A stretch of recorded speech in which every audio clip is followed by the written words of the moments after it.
नमस्कार दोस्तों, भक्ति आराधना फॉर यू में आपका स्वागत है। और आज हम आपके लिए लेकर आए हैं ओमकारेश्वर ज्योतिर्लिंग का इतिहास। ओमकारेश्वर ज्योतिर्लिंग मध्य प्रदेश में स्थित है।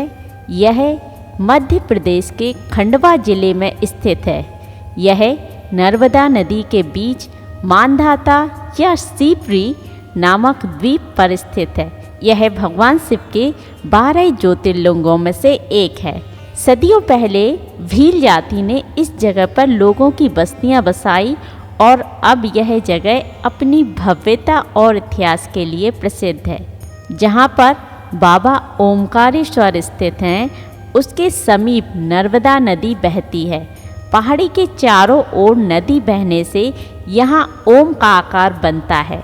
कहा जाता है कि ओम शब्द की उत्पत्ति ब्रह्मा जी के मुख से हुई है। विशेष बात यह है कि यह ज्योतिर्लिंग अर्थात ओम का आकार लिए हुए है।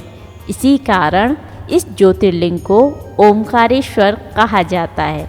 दोस्तों, वीडियो शुरू करने से पहले अगर आप इस चैनल पर पहली बार आए हैं तो इस चैनल को सब्सक्राइब कर लें और साथ में ही दिए गए बेल बटन को भी ज़रूर दबाएं, जिससे आपको हमारे आने वाले वीडियो की नोटिफिकेशन मिल सके।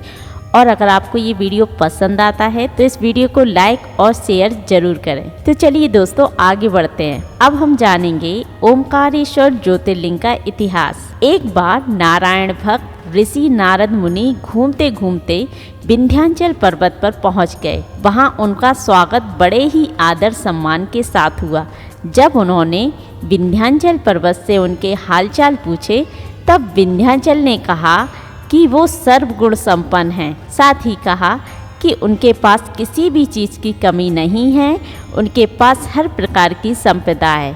उनमें अहंकार भाव साफ नजर आ रहा था। श्री नारद जी को अहंकार नाशक भी कहा जाता है। ऐसे में उन्होंने विंध्याचल के अहंकार का नाश करने की बात सोची। नारद जी ने विंध्याचल से कहा कि उसके पास सब कुछ है, लेकिन सुमेरु पर्वत तुमसे बहुत ऊंचा है। उस पर्वत के शिखर इतने ऊंचे हो गए हैं कि वो देवताओं के लोकों तक पहुंच सकें। मुझे लगता है कि तुम्हारे शिखर वहां तक कभी नहीं पहुंच पाएंगे। इस प्रकार कहकर नारद जी वहां से चले गए। उनकी बात सुनकर विंध्याचल को बहुत दुख हुआ।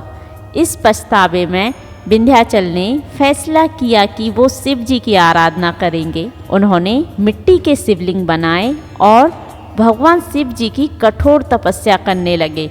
उन्होंने कई महीनों तक शिव जी की आराधना की। शिव जी उनकी तपस्या से प्रसन्न हुए और उन्हें दर्शन दिए, साथ ही आशीर्वाद भी दिया। शिव जी ने विंध्याचल को वरदान मांगने को कहा। उन्होंने भगवान शिव जी से कहा कि अगर आप मेरी तपस्या से प्रसन्न हैं तो मुझे कार्य की सिद्धि करने वाली अभीष्ट बुद्धि प्रदान करें। शिव जी ने विंध्य पर्वत के मांगे गए वरदान को पूरा किया। उसी समय देवतागण और कुछ ऋषिगण भी वहां पहुंच गए। इन सभी ने अनुरोध किया कि वहां स्थित ज्योतिर्लिंग 2 स्वरूपों में विभक्त हो जाए। उनके अनुरोध पर ही ज्योतिर्लिंग 2 स्वरूपों में विभक्त हुआ, जिसमें से एक प्रणव लिंग ओमकारेश्वर और दूसरा पार्थिव लिंग ममलेश्वर ज्योतिर्लिंग के नाम से प्रसिद्ध हुआ। इस कथा के अलावा इस स्थान से एक और कथा जुड़ी हुई है। यहाँ नर्मदा नदी के किनारे इस पर्वत पर राजा मांधाता ने घोर तपस्या कर भगवान शिव को प्रसन्न किया था और शिव जी के प्रकट होने पर उनसे यहीं निवास करने का वरदान मांग लिया था। तभी से यह प्रसिद्ध नगरी ओमकार मांधाता के रूप में पुकारी जाने लगी। इस मंदिर में शिव भक्त कुबेर ने भगवान की तपस्या करके शिवलिंग की स्थापना की थी। भगवान शिव जी ने कुबेर को देवताओं का धनपति बनाया था और कुबेर को स्नान करने के लिए शिव जी ने अपनी जटा से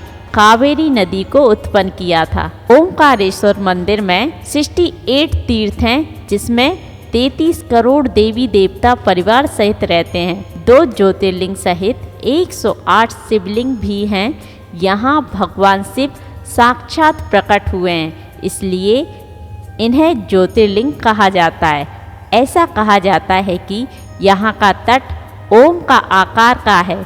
यह ज्योतिर्लिंग पंचमुखी है। लोगों का मानना है कि भगवान शिव तीनों लोकों का भ्रमण करके यहाँ विश्राम करते हैं, इसलिए यहाँ रात में भगवान शिव की शयन आरती भी की जाती है। यहाँ काफ़ी दूर दूर से भक्तगण दर्शन के लिए भारी से भारी संख्या में आते हैं और ऐसा कहा जाता है कि यहाँ आने से सभी भक्तों के संकट दूर हो जाते हैं। यह 5 मंजिला मंदिर है। यह बहुत ही भव्य तरीके से निर्मित किया गया है। दोस्तों, आज के लिए बस इतना ही। अगर आपको हमारा ये वीडियो पसंद आया हो तो इस वीडियो को लाइक और शेयर ज़रूर करें और हमारे चैनल को सब्सक्राइब भी करें। साथ में ही दिए गए बेल बटन को भी ज़रूर दबाएं, जिससे आपको हमारे आने वाले वीडियो की नोटिफिकेशन मिल सके। इस वीडियो को देखने के लिए आपका बहुत बहुत धन्यवाद।